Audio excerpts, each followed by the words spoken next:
汉皇重色思倾国，欲与多年求不得。杨家有女初长成，养在深闺人未识。天生丽质难自弃，一朝选在君王侧。回眸一笑百媚生，六宫粉黛无颜色。春寒赐浴华清池，温泉水滑洗凝脂。侍儿扶起娇无力，始是新承恩泽时。云鬓花颜金步摇，芙蓉帐暖度春宵。春宵苦短日高起，从此君王不早朝。承欢侍宴无闲暇，春从春游夜专夜。后宫佳丽3000人，3000宠爱在一身。金屋妆成娇侍夜，玉楼宴罢醉和春。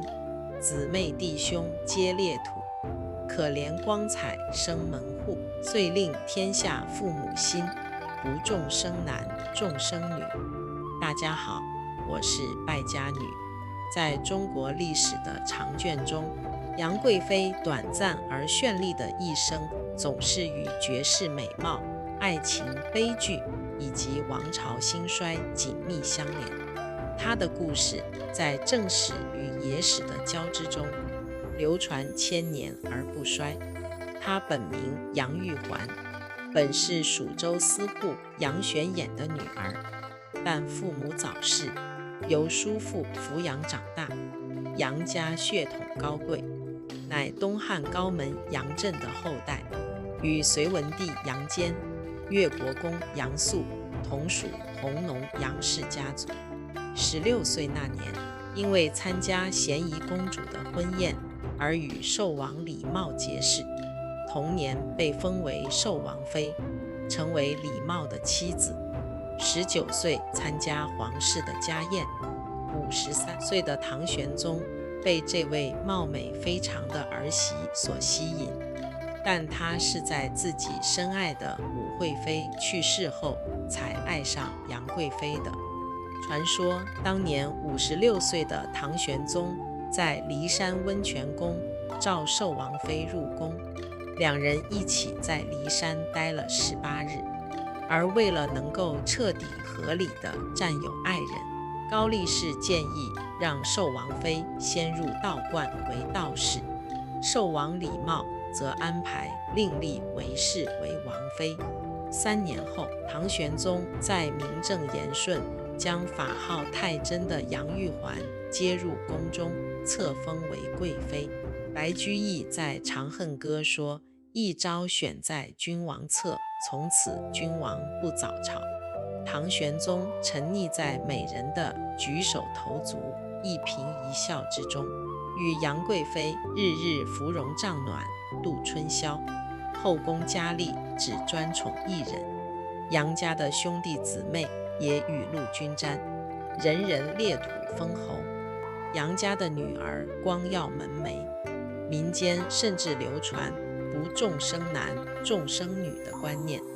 离宫高处入青云，仙乐风飘处处闻。缓歌慢舞凝丝竹，近日君王看不足。渔阳鼙鼓动地来，惊破霓裳羽衣曲。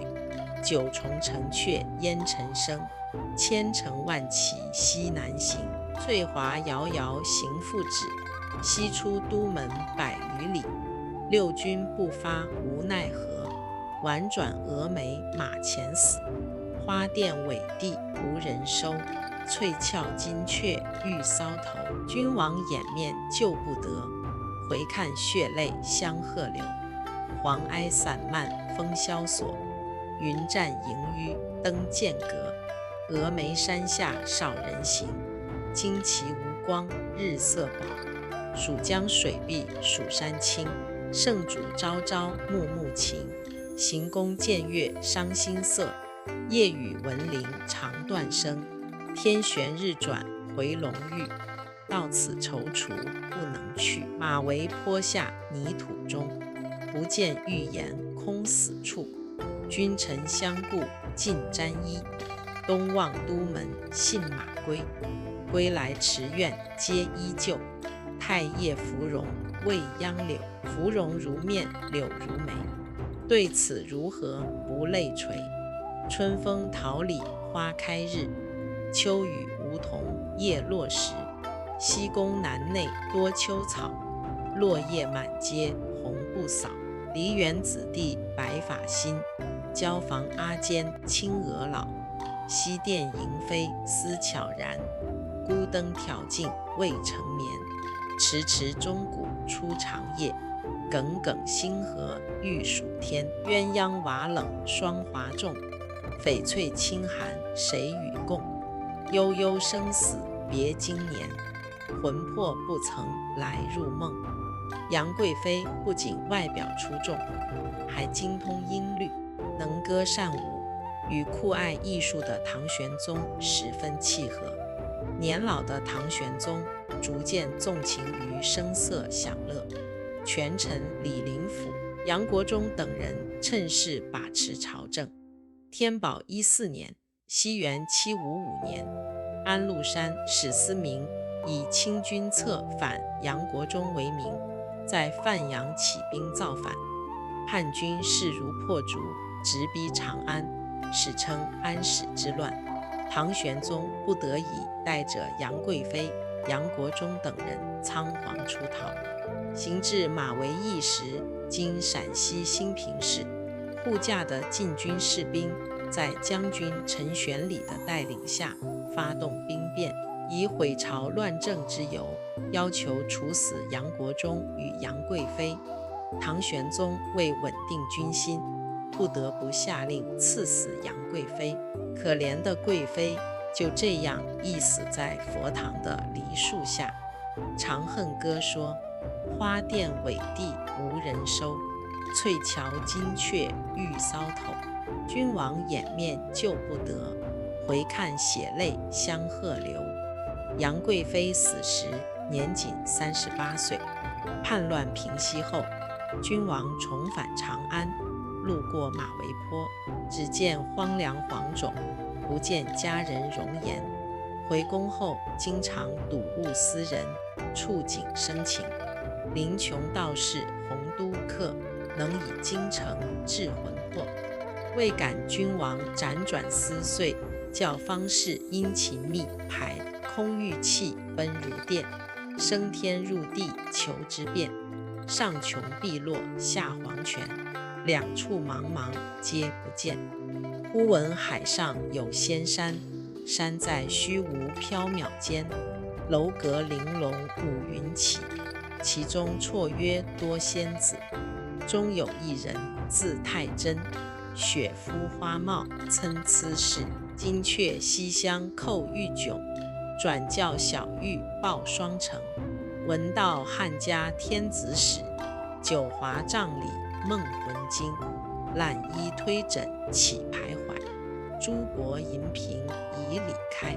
云髻半偏新睡觉，花冠不整下堂来。风吹仙袂飘摇举，犹似霓裳羽衣舞。玉容寂寞泪阑干，梨花一枝春带雨。含情凝地谢君王，一别音容两渺茫。朝阳殿里恩爱绝，蓬莱宫中日月长。回头下望人寰处，不见长安见尘雾。唯将旧物表深情，钿合金钗即将取。钗留一股合一扇，钗擘黄金何分店。但教心似金殿间，天上人间会相见。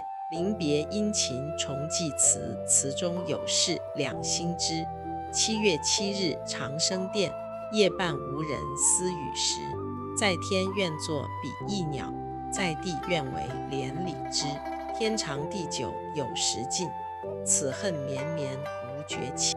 从白日到黑夜，从春天到秋天，日思夜想，爱而不得的唐玄宗，苦苦等不到家人入梦相会，只好寄望于方术之士。听说灵穷道士洪都客能以精诚治魂魄，于是派遣道士上天入地去寻找杨贵妃的魂魄。终于在虚无缥缈的仙山上寻到了玉容即墨泪阑干，梨花一枝春带雨的杨贵妃。仙境里的仙子拿出旧时的信物，她含情脉脉重申前世。7月7日长生殿，夜半无人私语时在，天愿作比翼鸟，在地愿为连理枝，以回应唐玄宗对他的思念，并发出天长地久有时尽，此恨绵绵无绝期的无奈与叹息。这首《长恨歌》全诗共840个字，是白居易35岁时写的。此时距安史之乱已经过了50年，他以唐玄宗和杨贵妃的爱情悲剧为主线，融合历史事实与艺术想象。问世后迅速风行海内外，日本至今还流传着杨贵妃为死而东渡的传说。据说唐玄宗舍不得爱妃死去，命人偷龙转凤，用侍女顶替，让杨贵妃随遣唐使船队偷偷潜逃到日本。2002年，日本国宝级巨星山口百惠曾在受访时展示了自己的家谱，宣称自己是唐朝贵妃杨玉环的后代。此后，中日记者纷纷对山口百惠的家族历史进行调查，并确认他是中国浙江省三门县阳明州在日本本州山口县一系的后裔。山口百惠就出生在当地一个叫九金的小渔村里。九金村里不仅有杨贵妃的坟墓，还有她的雕像。日本的长篇小说《源氏物语》不但大量引用白居易的诗句和典故，开篇第一回铜壶更是源自《长恨歌》而来。铜壶天皇与更衣的爱情故事，几乎和李隆基与杨玉环如出一辙，而杨贵妃也因《源氏物语》这本小说而成为日本家喻户晓的人物。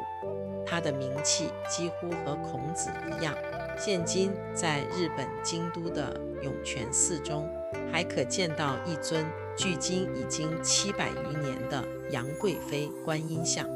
日本人几乎将杨贵妃视为观世音菩萨一样的存在，而白居易的《长恨歌》则被视为杨贵妃诈死东逃日本的证据。